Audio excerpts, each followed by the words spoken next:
Ayan, so magandang araw po sa inyong lahat mga kababayan. Isang maaraw na medyo makulimlim na Saturday po sa inyong lahat. Ngayon ay July 11 at tama po ang nakikita ninyo, ako po ay nakabalik na ng Laguna. Sa kasalukuyan ako po ay papunta naman ng Cavite dahil meron tayong isang scholar na nandito na pala sa Cavite. Wala na po siya sa Mindoro. Kaya sa ngayong araw na ito po ay dadalawin natin siya at aalamin natin ang dahilan kung bakit ba nandito na siya sa Cavite. Ano ba ang nangyari? At kumusta na ang kanyang pag-aaral? So yan po ang mga bagay na aalamin po natin ngayong araw. Kaya naman samahan niyo po kami sa aming biyahe ngayon at sa ating pupuntahan. Let's go!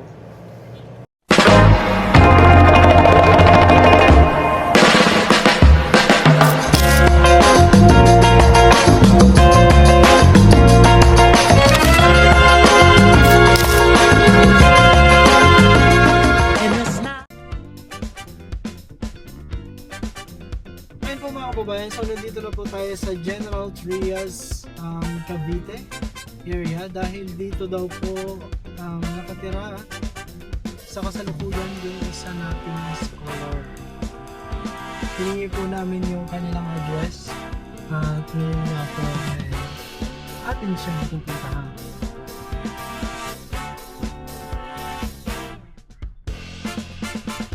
Malapit na tayo sa kanilang tahanan. Tayo ay nandito sa Mary Cruz Complex. Saan kaya tayo pwedeng mag-park? Yan ang mahiwagang panog. Walang parking dito eh. Mahirap yata parking dito.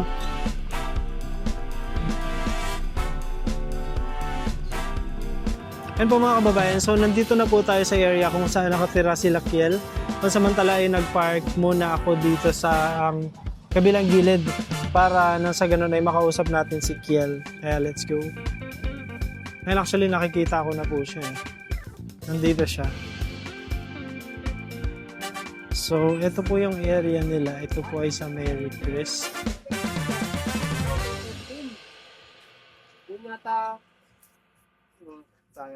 Ayan si Kiel. Hello Kiel. Kamusta ka? Okay naman? Ayan. Nag-iihaw. Meron silang ano po kasi dito. Nag-iihaw-ihaw pala sila. Dito. Video yan, ya? Kayo. Oh. Ayun. Hello! Bye na. Ya?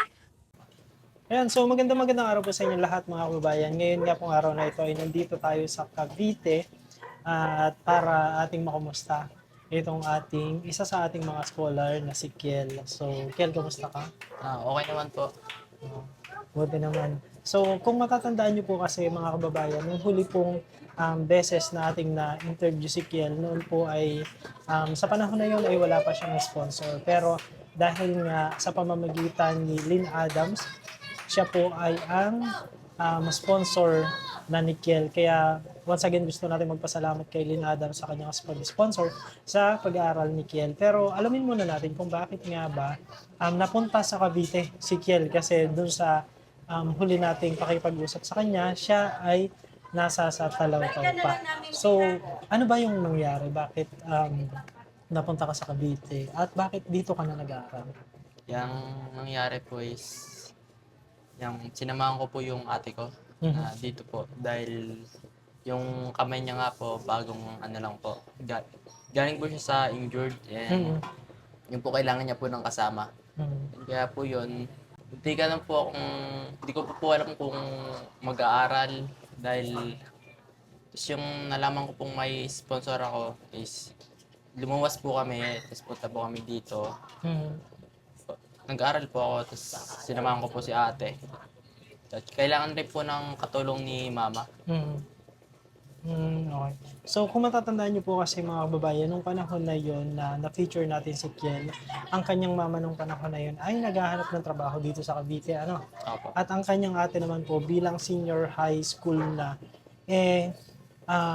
kailangan ng dito mag-aral dahil wala po kasing senior high school doon sa Talawtaw. Hanggang grade 10 lamang po ang meron doon. And siguro magandang desisyon na din yun na magkasama na kayo ni ate mo dito Opo. sa Cavite, no? Kasi mahirap din na si mama mo ay nandito, tapos si ate mo ay nandito, tapos ikaw ay nakahiwalay naman Opo. sa pamilya mo. Which is, I think, bilang syempre isang pamilya, mas maganda din na magkakasama yung kayo bilang isang pamilya. Syempre, si Kiel, napakabata pa, 14 years old. Opo. 14 ka pa, no? Opo. So, 14 years old pa lang. Kumbaga, kailangan pa talaga ng gabay ng kanyang mga magulang. So, dun sa pagluwas mo dito, saang school ka nakapag-enroll? Yan po sa Luis Y. Ferrer po. Hmm. Yan po sa Ferrer. Oo. Malayo ba dito yan? Malapit lang naman po. Ilang sakay ka? Nilalakad ko lang po. Siguro po mga 10 minutes. Ganun. Lakad. Okay. Pero 10 minutes, medyo mahaba-habang lakaran din. 10 minutes or mga 7 po, ganun. Sa bagay, pero kasi sanay naman tayo na naglalakad sa Talawtaw, no? Opo. Kaya kumbaga, okay naman. So, ito po kasing area nila, itong tinutuluyan nila is actually, sabi ko nga, para siyang commercial area kasi pwede talaga siya na mayroong tindahan sa harapan. Kaya yung ginagawa po kanina nung dumating po kami, nag-iihaw-ihaw si Kiel. So, palagi ka bang tumutulong sa mama mo pagka wala kang pasok? Opo. Minsan po nagpa-part-time po ako. Nasama po ako sa tito ko. Nagkakabit po kami ng sliding. Yung sliding, parang window, gano'n. Window, Sliding door. Opo. Tapos mga cabinet po, ganun. Hmm. Nasama po ako. Yun po yung part-time ko dito. Okay. Sipag talaga si Kiel. Kumbaga, hindi pa rin siya, naghahanap pa rin siya ng paraan, kumbaga, para makatulong din sa kanyang pamilya, no? Pero, hindi mo naman napapabayaan ang pag-aaral mo. Hindi naman po. Nakikipagsabayan naman po. Ginagawa ko naman po yung best ko na mataas na grade po. Okay. Pero hindi pa tapos ang first grading niya, no? Hindi po. Hindi pa. So, kailan ang grading period niya? Kailan kayo magkakaroon ng grade para sa first quarter? Hindi ko pa po alam. Kung kaya po ang tapos ng first term, hanggang third term lang naman po kasi. Oo. Kasi nagbago na ang curriculum ng Opo. ng education ngayon. Unlike before na parang hanggang 4, no? Opo. 4, parang 4 quarters sa isang school year. Pero ngayon hanggang 3 na lang, 3 terms na lang. 3 term po. Okay. So, sabi mo naman nakikipagsabayan ka. Saang section ka nakapasok? Sampaguita po, parang matatalino po sila dun lahat. So dahil mataas kasi yung grades mo nung ikaw ay grade 8, no? Yung grade 8, kaya doon ka napunta. Opo. So, netong mga nakaraan, may mga exams ba kayo? Opo. Summative po, per summative test po. Summative test. Opo. Para saan yung summative test ba? Kada ano po yun? Kada term po, may summative po ata. Yung mga pinag-aralan nyo po ng 3 weeks, isasummative po. Kumusta naman? Okay ang naman result po. ng summative test mo? Okay naman po. Okay naman. Opo. Anong mga scores na nakuha mo? May perfect po, tapos may mga 24 po over 25. Tapos yung iba po perfect. Galing. Pwedeng makita yung mga exams okay po. mo. Tingnan po natin yung tingnan natin yung mga result ng exams ni Kiel. Kasi netong nakaraan po kasi, kinukumusta din ng kanyang sponsor, si Lynn Adams, yung kalagayan syempre ni Kiel at yung kanyang pag-aaral. So, kaya pinilit ko po talaga na pagkagaling ko ng Davao, mapuntahan ko dito si Kiel dahil nalaman ko nga po na siya ay lumipat na dito sa Cavite. Dahil nga po siya ay lumipat na sa Cavite, kaya gusto natin na makumusta siya at kumusta yung lagay ng kanyang pag-aaral. Ito, patingin. Ayan.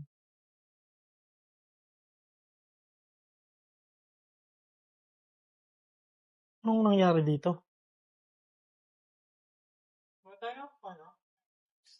Ba't ang tataas? Natakot siya. Natakot siya. Natakot siya dun sa tanong ko kung ano nangyari. Ang tataas po. Hirang. Pakita natin. Ay, kita ba? Ayun. 25. 25 out of 25. 25 out of 25. Ito, parang may isang ano yata ito, no? Opo. 24. Ito ay 24 out of 25. And then itong isa, 24 out of 10. Oh, grabe, galing. Naalala ko tuloy yung ano namin, yung first honor namin, hindi ako. Naalala ko yung grade ng first honor namin. Kung akin kasi yung aalalahanin ko, hindi ganun kataas. So, yan. So, tingin ko naman ay okay naman, no? Okay naman yung pag-aaral mo. Basta ipagpatuloy mo lang yung pag-aaral. So, netong mga nakaraang linggo po kasi mga kababayan, ang ginagawa po kasi natin doon sa weekly allowance ni Kiel, yun po ay ipinapadala ko sa GCash account ng kanyang mama. Yun po ay linggo-linggo nating ipinapadala mula po mag-start yung school year. So, kumusta naman